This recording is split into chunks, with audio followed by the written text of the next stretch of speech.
Very good morning to all. Myself, Mr. S. Arun Murugan, Assistant Professor in the Department of Information Technology, K.S.Rangasamy College of Technology, Autonomous, Tirunelveli. Today we are going to discuss about the topic as SDLC in the subject of software engineering. What is meant by SDLC? SDLC means Software Development Life Cycle.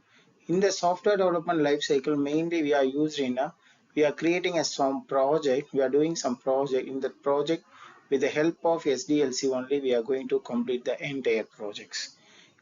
List of software development lifecycle models. There are various types of models are available. What are they means? Waterfall model, V model, incremental model, iterative model, spiral model, Big Bang model, angle model, ride model, prototype model, and DevOps model. These are the various models we are implemented in the SDLC. Now we have moved to waterfall model. Today we are discuss only for waterfall model. Waterfall model is the first model from SDLC. The waterfall model is one of the earliest SDLC model. It is a linear and sequential model. Each phases must be completed before move to the next. By using this waterfall model as a basic model, it's easily to develop some project with the help of waterfall models. Next, move on to the phases of waterfall model. There are different phases are available. What are they means? Requirement analysis, system design, implementation, iteration and testing, deployment, and then maintenance.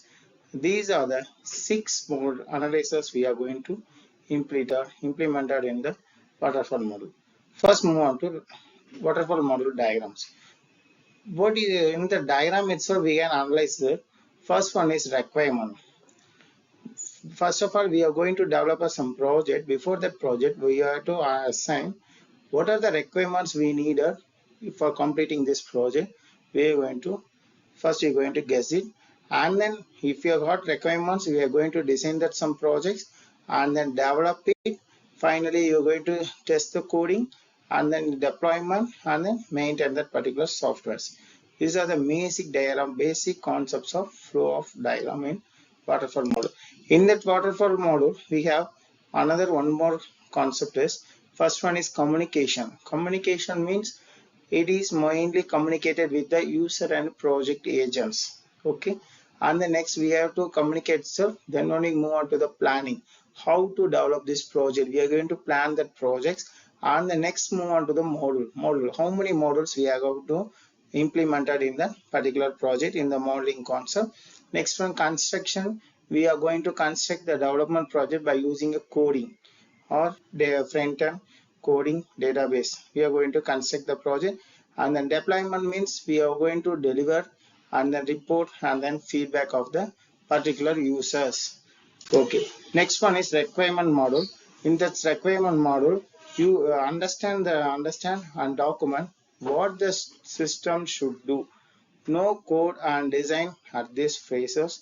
By using this requirement model, requirement specific some documents. Next, move on to system design. In the system design means it is used to architecture for the particular software.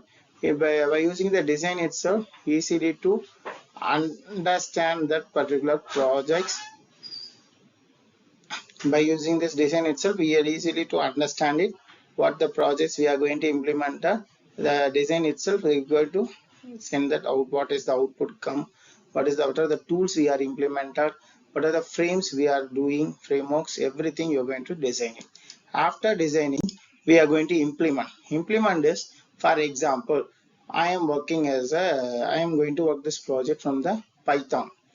I am going to develop the coding from the Python itself. In that Python coding, I'm going to design, already we are going to design it.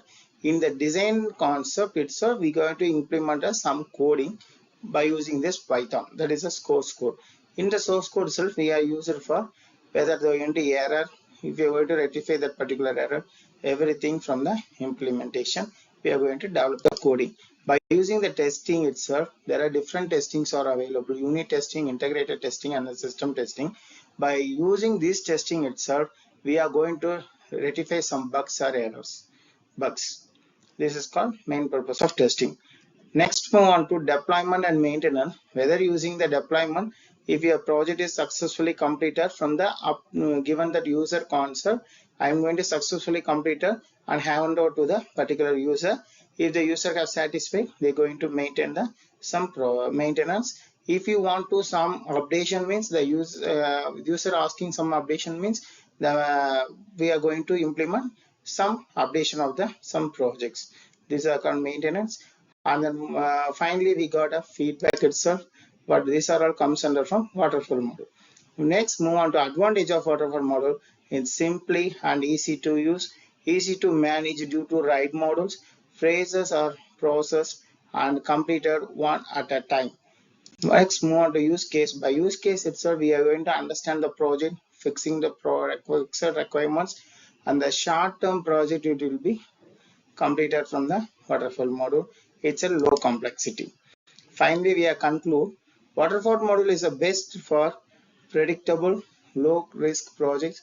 No idea for project requiring flexibility or frequently update. Thank you.